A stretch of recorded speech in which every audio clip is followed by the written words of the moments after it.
வாழ்க வளமுடன். நண்பர்கள் அனைவருக்கும் வணக்கம். நான் உங்கள் நண்பன் Arjun, SEBI registered research analyst. இப்போ இந்த வீடியோவில் நம்ம பார்க்க போகிறது ஜனவரி ஃபர்ஸ்ட் வீக் மார்க்கெட் எப்படி இருக்க போகுது. ஆக்சுவலாக இந்த யூடியூப் சேனல் வந்து ஒரு stand by YouTube channel, mister Arjun செபி அப்படின்ட்டு. இது வந்து ஒரு ஸ்டாண்ட் பை யூடியூப் சேனல். என்னுடைய யூடியூப் சேனல் அர்ஜுன் பங்கு மார்க்கெட் என்ன ஆச்சு அப்படின்னா, எஸ்டர்டே ஒரு ஸ்ட்ரைக் கொடுத்துட்டாங்க யூடியூப்லேருந்து. அதாவது டிசம்பர் 30th அன்னைக்கு நான் ஒரு வீடியோ போட்டிருந்தேன். அதில் வந்து வொலாட்டிலிட்டி அப்படின்ட்டு ஒன்று வந்து ஆட் பண்ணியிருந்தேன் அந்த தம்ப்நெயில்ல. அந்த வொலாட்டிலிட்டிங்கிறது வந்து அகைன்ஸ்ட் த கம்யூனிட்டி கைட்லைன்ஸ் அப்படின்னு சொல்லிட்டு அதுக்கு ஒரு ஸ்ட்ரைக் கொடுத்துருந்தாங்க. ஏற்கனவே வந்து நவம்பர் மாதம் ஒரு ஸ்ட்ரைக் கொடுத்துருந்தாங்க. அதாவது வித்தின் 3 months 2 ஸ்ட்ரைக் வந்துச்சு அப்படின்னா 2 weeksக்கு வந்து எந்த ஒரு வீடியோவும் போஸ்ட் பண்ண முடியாது அப்படின்னு சொல்லிட்டாங்க. என்னன்னு சொல்றது, ஒரு வொலாட்டிலிட்டி அப்படின்ட்டு ஆட் பண்ணியிருந்தேன். அதுக்கு வந்து அவங்க வந்து ஸ்ட்ரைக் கொடுத்து 2 வாரத்துக்கு வந்து வீடியோ போட முடியாத மாதிரி பண்ணிட்டாங்க வச்சுக்கோங்களேன். நான் அப்பீல் பண்ணினேன். அப்பீல் பண்ணி வித்தின் ஒரு 10 seconds 15 seconds ரிஜெக்டட் அப்படின்னு சொல்லிட்டாங்க. நான் அனுப்பின அப்பீல் படிக்கிறதுக்கே கிட்டத்தட்ட ஒரு 30 செகண்ட் ஆகும். ஆனால் வித்தின் 10 செகண்டுக்குள்ள ரிஜெக்டட் அப்படின்னு அனுப்பி விட்டாங்கன்னு வச்சுக்கோங்களேன். ஸோ என்னன்னு போய் சொல்கிறது. அதனால் ஒரு ஸ்டாண்ட் பை யூடியூப் சேனல் இருந்ததுனால இப்போ இந்த யூடியூப் சேனலில் இந்த 2 வாரத்துக்கு உண்டான வீடியோஸ் எல்லாமே வரும். அதுக்கப்புறம் மறுபடியும் வந்து பழைய யூடியூப் சேனல்லே வீடியோஸ்லாம் நான் போடுறதுக்கு ஆரம்பிக்கிறேன். இதுவரையும் இந்த சேனலை வந்து சப்ஸ்கிரைப் பண்ணாதவங்களாம் சப்ஸ்கிரைப் பண்ணிக்காங்க. ஒரு ஸ்டாண்ட் பை இருக்கணும்ல, ஓகேங்களா? நான் வந்து யூடியூப் சேனலுக்கு நான் சொன்னேங்க. ஓகே, இப்போ இந்த வீடியோவில் நம்ம பார்க்க போகிறது ஜனவரி ஃபர்ஸ்ட் வீக்கு. ஆக்சுவலாக வந்து இப்போ ஜியோபொலிட்டிக்கல் டென்ஷன் வந்து கொஞ்சம் இன்க்ரீஸ் ஆகிருக்குது. வெனிசுலாவை வந்து தட்டி தூக்கி இருக்கிறாரு சின்ராஸு. எதனால் வந்து வெனிசுலாவை தூக்கினாரு? பாசிட்டிவ் நியூஸ் வேறு என்ன இருக்குது? இந்த வாரத்தில் இருக்கிற நிஃப்டியோடைய support and resistance, important event, எஃப்ஐஸோடைய இண்டெக்ஸ் ஃபியூச்சரில் என்ன பொசிஷன் வச்சுக்கிறாங்க. ஸோ எல்லாத்தையுமே பார்த்துடலாம். எங்கேயும் ஸ்கிப் பண்ணால் பாருங்கள். இந்த வீடியோ உங்களுக்கு கண்டிப்பாக யூஸ்ஃபுல்லாக இருக்கும். ரைட், ஃபர்ஸ்ட் வந்து நம்ம வந்து பாசிட்டிவாக ஆரம்பிக்கலாம். பாசிட்டிவ் நியூஸ் லாஸ்ட் வீக் என்னாச்சு அப்படின்னு பார்த்தோம் அப்படின்னா, ஆட்டோ சேல்ஸ் டேட்டா வந்துருக்குது. ஒரு சூப்பரான ஆட்டோ சேல்ஸ் டேட்டா. அதாவது இந்த ஜிஎஸ்டி ரீஃபார்ம் பண்ணதுக்கப்புறம் கண்டினியூவாக ஒவ்வொரு மந்த்துமே வந்து ஆட்டோ சேல்ஸ் வந்து இன்க்ரீஸ் ஆகிட்டு இருக்குது. அது வந்து ஒரு பாசிட்டிவ் நியூஸு. அதுக்கடுத்தா வந்து எஃப்ஐஸ் லாஸ்ட் ஃப்ரைடே வந்து தெரியாதனமாக வாங்கிட்டாங்களாட்டு இருக்குது. அதாவது பையிங்கில் இருக்கிறாங்க லாஸ்ட் ஃப்ரைடே. ஸ்லைட்லி வந்து அவங்க செல்லிங் பவர் வந்து ரெடியூஸ் பண்ணியிருக்கிறாங்க. அது ஒரு பாசிட்டிவ் நியூஸ். இது 2 தான் பாசிட்டிவ் நியூஸ். நெகட்டிவ் நியூஸ் என்ன அப்படின்னு பார்த்தோம் அப்படின்னா, எஸ்டர்டே வெனிசுலாவை வந்து தட்டி தூக்கி இருக்கிறாரு யூஎஸ் பிரசிடென்ட் ட்ரம்ப்பு. அதாவது அவருடைய மெயின் கண்டென்ட் என்னன்னா, வெனிசுலா வழியாக வந்து அமெரிக்காவுக்குள்ள நிறைய வந்து போதைப் பொருள் வருது. அந்த போதைப் பொருள் வந்து நாங்களும் வந்து எவ்வளவோ வந்து அவங்ககிட்ட வார்ன் பண்ணிட்டோம். பட் அமெரிக்காவுக்குள்ள வர்ற போதைப் பொருள் எல்லாமே வந்து வெனிசுலால இருந்து தான் வருது அப்படிங்கிறத ஒரு டாபிக் தான். ஆனால் இப்போ எதுக்காக தூக்குனாங்க அப்படிங்கிறது இப்போதான் வந்து அதுக்குண்டான நியூஸ் எல்லாமே வந்துட்டு இருக்குது. ஃபர்ஸ்ட் வந்து எஸ்டர்டே என்ன பண்ணாங்க, கிட்டத்தட்ட வெனிசுலா பிரசிடென்ட் மதுரோ அவரை வந்து தூக்கிறதுக்கு, அந்த நாட்டிலேருந்து ஒரு பிரசிடெண்ட்டை தூக்கிறதுக்கு, அது வந்து 150 ஏர்கிராஃப்ட் அண்ட் 7 எக்ஸ்ப்ளோஷன் இதை வச்சு தூக்கிட்டாங்க. ஓகே, அவரை தூக்கிறதுக்கு கிட்டத்தட்ட ஒரு 3 மணி நேரம் முன்னாடி தான் வந்து சைனாவில் இருக்கிற பிக் ஆஃபீஸர் எல்லாமே போய் மீட் பண்ணிட்டு வந்துருக்குறாங்க. ஓகேங்களா? அவங்க வந்துட்டு போனோடனே அவங்களை வந்து தட்டி தூக்கி விட்டாங்க. ஓகே, இப்போ வந்து போதைப்பொருள் வருது அப்படிங்கிறனால வந்து ஒரு பிரசிடெண்ட்டை வந்து தூக்கிட்டாங்க. தூக்கி கொண்டு போய் அமெரிக்காலேயே உட்கார வச்சுட்டாங்க. ஆனால் இப்போ தான் வந்து எஸ்டர்டே வந்து பிரசிடெண்ட் ட்ரம்ப் வந்து மீடியாவில் வந்து என்ன சொல்லியிருக்கிறாரு அப்படின்னா, வெனிசுலாவில் இருக்கிற ஆயில் கண்ட்ரோல் எல்லாம் நாங்கள் எடுத்துக்கிறோம் அப்படின்னு சொல்லியிருக்கிறாரு. ஓகேங்களா? இப்போ வெனிசுலாவில் எவ்வளவு மினரல்ஸு, ஆயில்ஸு, கோல்டுலாம் இருக்குது அப்படின்னு பார்த்தோம் அப்படின்னா 200 trillion cubic feet natural gas இருக்குது. இது வந்து வேர்ல்டு லெவலில் வந்து 34th பிளேஸில் இருக்குது. ஓகேங்களா? நேச்சுரல் கேஸ் வந்து 200 ட்ரில்லியனுக்கு இருக்குது. அதுக்கடுத்ததான் வந்து 300 பில்லியன்ஸ் பேரல் வந்து க்ரூட் ஆயில் வச்சுருக்கிறாங்க. 400 பில்லியன் டன்ஸ் வந்து அயன் ஓர் மினரல்ஸ் வச்சுருக்கிறாங்க. அதனுடைய ஒர்த்து வந்து $600 பில்லியன். அதுக்கு அடுத்ததாக வந்து 8,000+ டன்ஸ் கோல்டு வச்சுருக்கிறாங்க.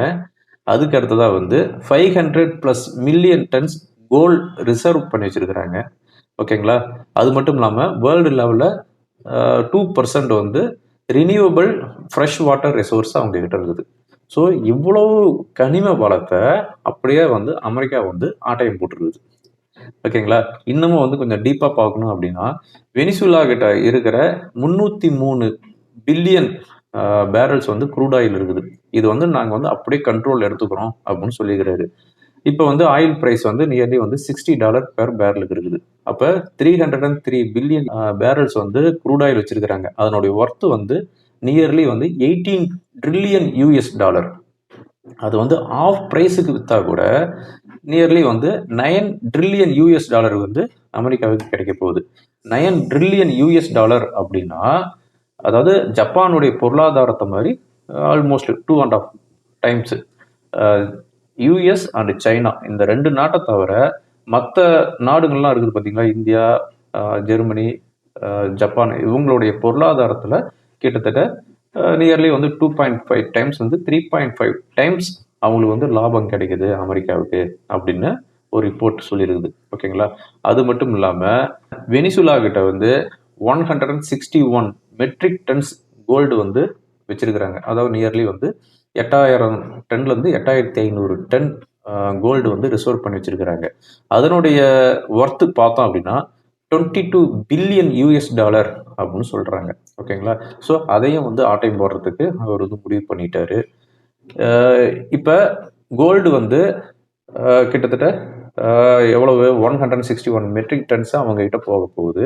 அது மட்டும் இல்லாமல் க்ரூட் ஆயில் 300 பில்லியன் பேரல்ஸ் வந்து அமெரிக்கா வந்து கண்ட்ரோல் எடுத்துக்க போகிறாங்க.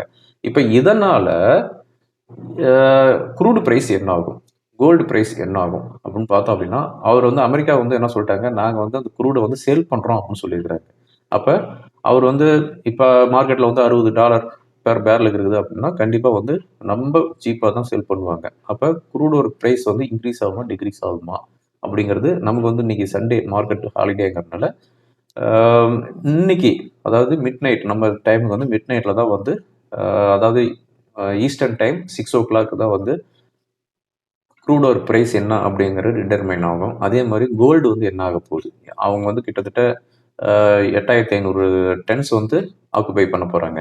ஸோ இப்போ கோல்டோட ப்ரைஸ் என்ன ஆக போகுது அப்படிங்கிறது வந்து $1 million கொஷினாக இருக்குதுன்னு வச்சுக்காங்களேன். ஸோ இந்த ஜியோ பொலிட்டிக்கல் டென்ஷன் வரும்போது எல்லாமே வந்து கோல்டு அண்ட் க்ரூட் வந்து இன்க்ரீஸ் ஆகும். பட் இவர் வந்து க்ரூடு வந்து செல் பண்ணுறேன்னு சொல்லியிருக்கிறாரு. அதனால் என்ன ஆகும் அப்படிங்கிறது நமக்கு வந்து இன்னைக்கு நைட்டு தான் தெரிய போகுது. ஓகேங்களா? இப்போ தெரியுதுங்களா, அமெரிக்கா வந்து வெனிசுலாவை வந்து எதனால் தூக்கினாங்க அப்படின்ட்டு.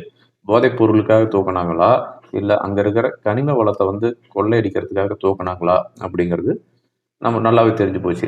இப்போ வெனிசுலாவுக்கு வந்து ரொம்ப சப்போர்ட்டிவ் நேஷன் எந்தெந்த நாடுகள் இருக்குது அப்படின்னு பார்த்தோம் அப்படின்னா, சைனா, ரஷ்யா, இவங்க 2 பேரும் வந்து ரொம்பவும் வந்து சப்போர்ட் பண்ணுற நாடு. அது மட்டும் இல்லாமல் அரபு கண்ட்ரி எல்லாமே வந்து அவங்க வந்து சப்போர்ட் பண்ணுற நாடுங்க. இப்போ இவங்கெல்லாம் என்ன ரியாக்ஷன் கொடுக்க போகிறாங்க அப்படிங்கிறது வெயிட் பண்ணி தான் பார்த்தாகணும். ஓகேங்களா? ஓகே, இப்போ அதாவது பிட்காயின் வந்து எப்போவுமே ட்ரேட் நடந்துட்டு இருக்கும். இந்த நியூஸ்லாம் வந்ததுக்கப்புறம் பிட்காயின் நியர்லி வந்து $3000 வந்து இன்க்ரீஸ் ஆகிருக்குது. 91,000ல் ட்ரேட் ஆகிட்டு இருக்குது. ஓகேங்களா? ஓகே, இதுதான் வந்து இப்போ இருக்கிற ஒரு பெரிய நெகட்டிவ் நியூஸ். அதுக்கு அடுத்ததான் நெகட்டிவ் நியூஸ், எஃப்ஐ செல் பண்ணியிருக்கிறாங்க லாஸ்ட் வீக் பொறுத்த வரையும். ருப்பி வந்து $90 அரௌண்ட் வந்து சஸ்டெயின் ஆகிட்டு இருக்குது. ஓகேங்களா? ஓகே, லாஸ்ட் வீக்கை பொறுத்த வரையும் சென்செக்ஸ் என்ன இருக்குது அப்படின்னா 720 பாயிண்ட்ஸ் வந்து இன்க்ரீஸ் ஆகிருக்குது. 0.84%, 85,762ல் செட்டில் ஆகிருக்குது. நிஃப்டி 1% ஹையில் க்ளோஸ் ஆகிருக்குது. 286 பாயிண்ட்ஸு 26,328ல் வந்து செட்டில் ஆகுது. ப்ராட் இண்டீசஸை பொறுத்த வரையும் large cap 1.3%, small cap 1% and mid cap 1.7% increase ஆகிருக்குது. செக்டார் வைஸ் பார்க்கும்போது metal, PSU bank each 5% increase ஆகிருக்குது.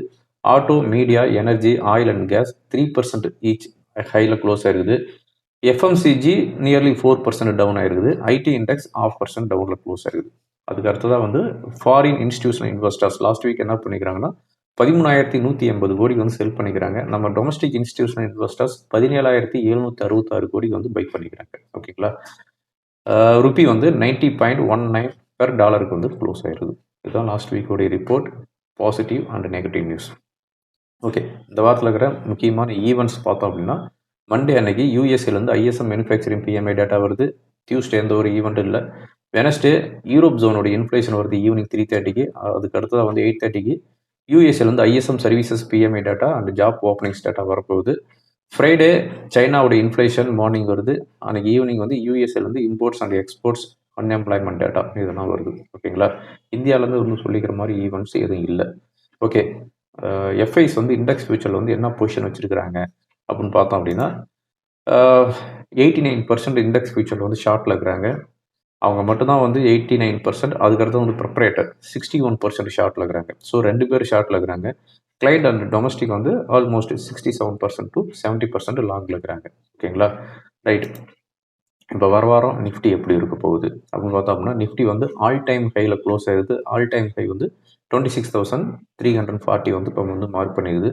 இப்போ இதுக்கு மேலே சஸ்டெயின் ஆகிட்டு இருந்துச்சு அப்படிங்கிற பட்சத்தில் 26,500 இருந்து 650 வரையும் போகிறதுக்கு உண்டான பாசிபிலிட்டிஸ் இருக்குது.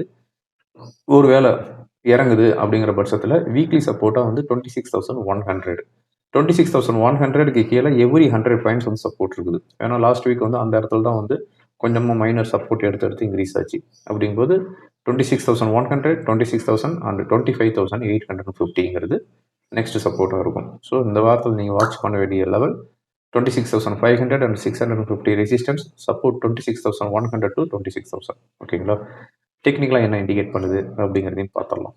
இப்போ நம்ம பார்த்துட்டு இருக்கிறது நிஃப்டியோடைய டே கேண்டில் பார்த்துட்டு இருக்கிறோம்.